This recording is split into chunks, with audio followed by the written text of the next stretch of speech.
Hello नमस्कार दोस्तों, मैं डॉक्टर श्वेता स्वागत करती हूँ आपका मेरे चैनल श्वेतसेल स्टूडियो में। दांत आप निकलवा चुके हैं और अब आप वीडियो सर्च कर रहे हैं कि क्या सावधानियां मुझे बरतनी है, क्या चीज़ें मुझे नहीं करनी चाहिए और क्या चीज़ें मुझे करनी चाहिए। देखिए, डेंटिस्ट्री में सबसे पहला एम यही होता है कि दांतों को हम बचा सकें, जितना नेचुरल दांत आपका सेव कर सकें, यही हम डेंटिस्ट की कोशिश रहती है। तो सबसे ज़्यादा दुख होता है जब हमें कोई दांत निकालना होता है, पर डेफिनेटली जब वो फिलिंग से नहीं बच सकता है, दांत रूट कैनाल से नहीं बच सकता है, उसके बाद ही हम डिसाइड करते हैं कि दांत को निकालना होगा।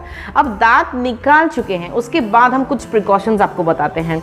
तो सबसे पहला प्रिकॉशन जो हम बताते हैं कि जैसे आपका दांत निकाल दिया है, डेफिनेटली आपको एनेस्थीसिया दिया जाता है, सुन्न करेंगे तभी दांत निकालने देंगे आप, क्योंकि दर्द रहित एक्सट्रैक्शन होना चाहिए। तो सबसे पहली चीज़ आप ये ध्यान रखें, जब एनेस्थीसिया दिया जाता है तो उसका इफेक्ट 5-6 घंटे रहता है, तो उस समय आपका जो एरिया है वो सुन्न रहता है। तो सबसे पहली चीज़ आपको बात नहीं करनी है ज़्यादा, क्योंकि क्या होता है, एक्सट्रैक्शन करने के बाद आप एक्साइटेड रहते हैं या आपको कुछ डाउट्स होते हैं और आप बात करने लग जाते हैं। तो थोड़ा सा आपको अवॉइड करना है कुछ घंटे के लिए, ताकि एक्सीडेंटली चीक बाइट ये सब नहीं होता है। टंग कितनी बार पेशेंट्स उस चक्कर में काट देते हैं, तो इनसे आप बचेंगे।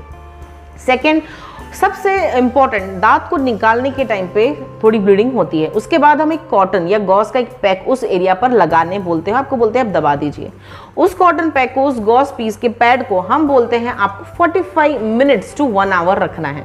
जी हाँ, ताकि क्या होता है कि आपका ब्लड क्लॉट हो जाए, ब्लड क्लॉट का फॉर्मेशन हो जाए, वहाँ पर खून का थक्का जब जमेगा तो आपके लिए हेल्प होगी, ब्लीडिंग नहीं होगी और हीलिंग होने में वो हेल्प करेगा। पर क्या होता है, कुछ लोग इस चीज़ का ध्यान नहीं रखते हैं, कॉटन का जो हमने पैक दिया है उसको बिल्कुल 20-25 मिनट में ही निकाल देते हैं और फिर उन्हें होती है ब्लीडिंग। तो इससे बचने के लिए 45 मिनट से लेकर के 1 आवर आप इनको मुंह में दबाए रखें। थर्ड थिंग, आपको थूक निकलेगा, आपको ऐसा होगा कि थूक बहुत आ रहा है, तो उस समय डेंटिस्ट के सामने आप चाहें तो थोड़ा बहुत आप पानी से मुंह साफ कर सकते हैं, थूक हटा सकते हैं, लेकिन उसके बाद आप बिल्कुल भी ना करें। आधा पौना घंटा, स्पेशली पूरा दिन, उस दिन आपको थूकना नहीं है। जितना भी थूक आएगा वो आपका जो सलाइवा है ब्लड के साथ मिक्स है, आपको अंदर ही लेना है, वो आपका ही है, कोई उसमें आपको हार्म नहीं होगा। लेकिन अगर आप थूकते ही जाएंगे ना तो डेफिनेटली ब्लड क्लॉट नहीं होगा, खून का थक्का नहीं जमेगा, ब्लीडिंग होगी। तो ऐसी गलती आपको बिल्कुल नहीं करनी है। फोर्थ कॉमन चीज़ जो की जाती है कि हम मना करते हैं पेशेंट्स को कि आप उस दिन जिम नहीं करें, एक्सरसाइज से कोई विग्रस एक्टिविटी ना करें, आपको दिक्कत होगी। तो डेफिनेटली आप नॉर्मल जो दिनचर्या आपकी काम होता है वो आप करें। उस दिन एक्सरसाइज या इस तरह का जिमिंग या हैवी कोई वर्क आपको उस दिन नहीं करना होता है, डे टू डे एक्टिविटी आप कर सकते हैं। फिर उसके बाद इंस्ट्रक्शन दिए जाते हैं कि आप जब खाएं तो उस दिन ठंडा खाएं। स्पेशली आप जब उस कॉटन रोल को हटा देंगे, जो हमने गॉस पीस आपको दिया हटा देंगे, तब आपको आइसक्रीम खानी है। जी हाँ, अगर आप डायबिटिक हैं तो डेफिनेटली शुगर फ्री आइसक्रीम आप ले सकते हैं। कप से ही लें, प्लेन आइसक्रीम लें, ना उसमें ड्राई फ्रूट होने चाहिए, ना स्टिक से लें। आपको ऐसा बिल्कुल भी नहीं करना, आपको प्लेन आइसक्रीम लेनी है, ताकि वहाँ पर जो वेसल्स होती हैं वो कंस्ट्रिक्ट होती हैं और वहाँ पर आपको जब आप ठंडा खाते हैं तो ब्लड वेसल्स को आराम मिलता है और ब्लीडिंग भी नहीं होती है, दर्द में भी राहत होती है। तो ये रहा, आइसक्रीम आप खाएं। इसके अलावा अगर आइसक्रीम नहीं खाना चाहते हैं तो आप कुछ ठंडी चीज़ें ले लें, आप ठंडा जूस ले लें, स्ट्रॉ से नहीं लें, नॉर्मल आप उसको पी लें।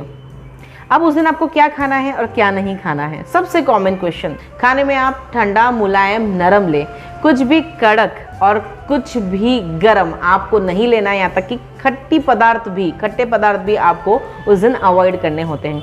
आप क्या खाएंगे, आप दाल चावल खा सकते हैं, खिचड़ी खा सकते हैं। अगर आपको चपाती भी खाना है तो उसको आप बिल्कुल छोटा छोटा पीस करके एकदम थोड़ा सा पेस्ट टाइप का बना लें और फिर वो खा लें। आपको खाना है, बट इन चीज़ों का सावधानी बरतनी है। चाय पीनी तो ठंडी करके पिएं, गरम ना पिएं।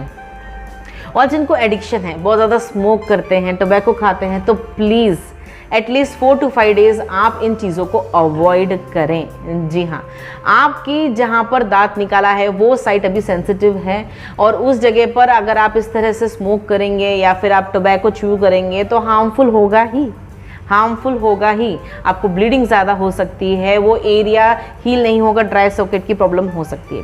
तो आपको ऐसा बिल्कुल भी नहीं करना है। अब आपको क्या ध्यान रखना है ताकि हीलिंग जल्दी हो जाए, आप ये याद रखें कि जैसे ही आपको एक्सट्रैक्शन हुआ है उस दिन जो मैंने आपको पॉइंट्स बताए वो आपको करने हैं।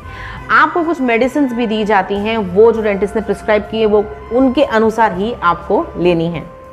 अगर आपको लगता है ब्लीडिंग फिर भी हो रही है, सब प्रिकॉशंस के साथ भी ब्लीडिंग हो रही तो डेफिनेटली आपको अपने डेंटिस्ट से कांटेक्ट करना है। और इसके अलावा अगर आपको पोस्ट एक्सट्रैक्शन स्वेलिंग आती है, दर्द बना रहता है, तो डेफिनेटली आप स्वेलिंग को हटाने के लिए आइस का पैक ले सकते हैं। मतलब रुमाल में आप बर्फ के टुकड़े को रखें और उसको लगाएं, हटाएं। ऐसे आप दिन में 4 से 5 बार कर सकते हैं।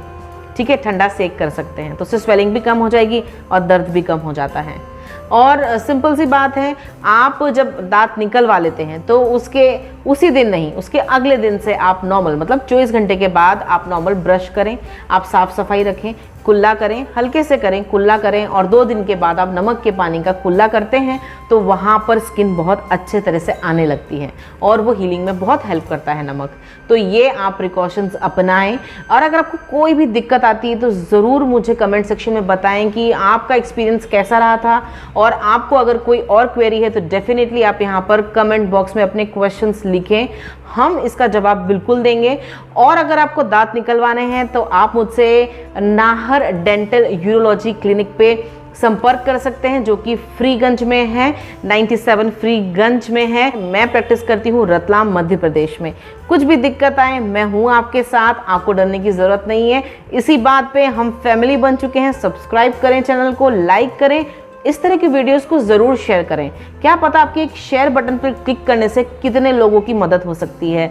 बिल्कुल फ्री है दोस्तों। इस तरह से आप दूसरों की भी मदद करें और खुद की भी मदद करें। फिर से मिलूंगी एक नई वीडियो में, तब तक के लिए नमस्ते।